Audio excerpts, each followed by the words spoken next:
পবিত্র শরাব জন্নতি বন্দল সিয়ার মধ্যে বই থাকিব, প্রত্যেকের হাতের মধ্যে গ্লাস থাকিব। আল্লাহ হইব মিকাল ইসলাম ইসলামী সঙ্গীত গাইব, ইসলামী সঙ্গীতর তালে তালে জন্নতি বন্দল বলে শরাবং তুহুরা, জন্নতর পবিত্র শরাব পান করিব। সুবহানাল্লাহ। আল্লাহ বলে হইব হাল মিন মাজিদ, ও জন্নতি বন্দল তোমার আর কিছু চাও না? জন্নতি বন্দল হইব বলে আল্লাহ আরো কিছু আছে নাকি? আল্লাহ বলে হইব এখনো তো মাত্র শুরু।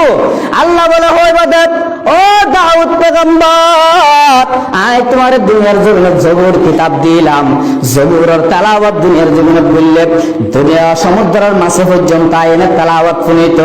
আজিয়া তুই আমার কালামুল্লাহ শরীফ পবিত্র কুরআন শরীফের তেলাওয়াত শুরু করে দাও। সুবহানাল্লাহ।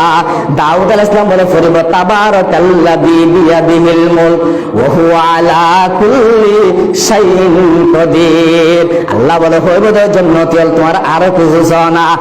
জান্নাতি বান্দা হইব বলে আল্লাহ আরো কিছু আছে নাকি? আপনার আরো কিছু আছে নাকি? আল্লাহ বলে হইব ও জান্নাতি বান্দা এখন মাত্র শুরু।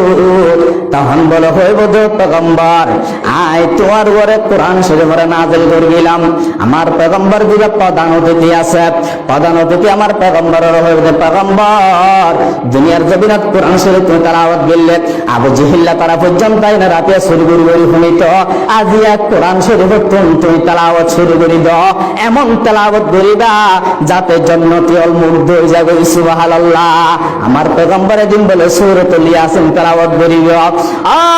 সূরা ইয়াসিন যখন তেলাওয়াত করিব আর জান্নাতি অল বলে 500 বছর পর্যন্ত পয়গম্বরের তেলাওয়াত শোনা থাকিব। সুবহানাল্লাহ।